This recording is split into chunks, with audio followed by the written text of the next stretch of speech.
شمسی تقویم کے اعتبار سے ماہ ستمبر رواں ہے اور ماہ ستمبر کی 6 تاریخ کو پاکستان کا یوم دفاع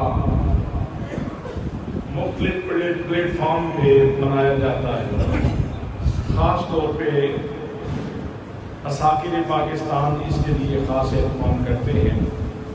پاکستان کا یوم دفاع منایا جاتا ہے اور یہ یوم دفاع یہ جغرافیائی سرحدوں کی حفاظت کے حوالے سے ہے۔ 7 ستمبر پاکستان کی تاریخ میں 6 ستمبر سے کہیں زیادہ اہم ہے، اس لیے کہ اس دن کو بھی پاکستان کا یوم دفاع منایا جاتا ہے اور منایا جانا چاہیے۔ اس دن جو یوم دفاع منایا جاتا ہے وہ ہے پاکستان کی نظریاتی حدود سرحدوں کی حفاظت کے حوالے سے۔ پاکستان کی نظریاتی سرحدوں کی حفاظت کے حوالے سے یوم دفاع منایا جاتا ہے اور سرکاری طور پہ بھی منایا جانا چاہیے۔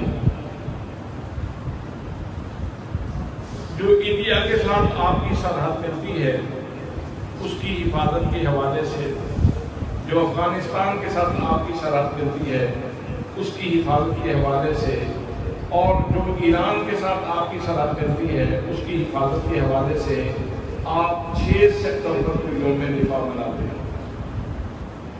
عساکر Pakistan, Pakistan army, Pakistan navy, Pakistan air force, یہ سارے ادارے اس دن کو یوم دفاع مناتے ہیں۔ اور حضرات محترم، یہ پاکستان کی جغرافیائی سرحدیں ہیں جن کا تذکرہ میں نے کیا، اور عقیدہ توحید یہ پاکستان کی نظریاتی سرحد ہے۔ عقیدہ رسالت یہ پاکستان کی نظریاتی سرحد ہے۔ عقیدہ ختم نبوت یہ پاکستان کی نظریاتی سرحد ہے۔ صحابہ کرام کی عزت و احترام یہ پاکستان کی نظریاتی سرحد ہے۔ اہل بیت اتحاد کی عزت و احترام اور ان کی ناموس کی حفاظت یہ پاکستان کی نظریاتی سرحد ہے۔ اولیاء کاملین کا احترام اور قرآن مقدس کی تعظیم اور تکریم، یہ ساری کی ساری چیزیں پاکستان کی نظریاتی سرحدوں سے تعلق رکھتی ہیں۔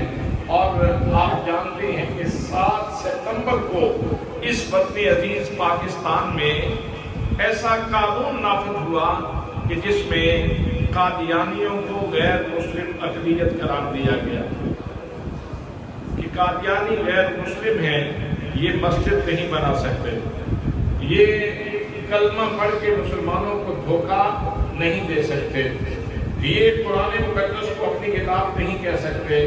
حضرات محترم، قادیانیوں کے لیے راستہ بند کیا گیا، اور یہ بند کرنا اتنا ضروری تھا کہ عقیدہ توحید کے بعد جو انتہائی اہم ترین بنیاد ہے ہمارے عقائد کی، وہ عقیدہ رسالت اور خاص طور پہ ختم نبوت کا عقیدہ ہے۔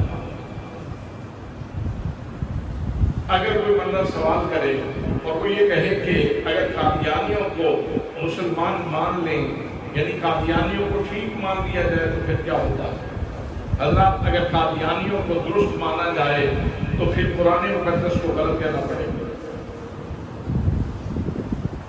اگر قادیانیوں کو درست تسلیم کیا جائے تو پھر قرآن مقدس کو غلط کہنا پڑے گا۔ اگر قادیانیوں کو درست مانا جائے تو پھر نبی مکرم صلی اللہ علیہ وسلم کی ذات کی طرف جھوٹ منسوب کرنا پڑے گا۔ نعوذ باللہ، نبی مکرم صلی اللہ علیہ وسلم کے فرامین جھوٹے ہیں۔ تو سینکڑوں کی تعداد میں قرآن مقدس کی آیات ایسی ہیں جو عقیدہ ختم نبوت کے اوپر دلالت کرتی ہیں، اور ہزاروں کے حساب سے نبی مکرم صلی اللہ علیہ وسلم کے فرامین ایسے ہیں جو عقیدہ ختم نبوت کے اوپر دلالت کرتے ہیں۔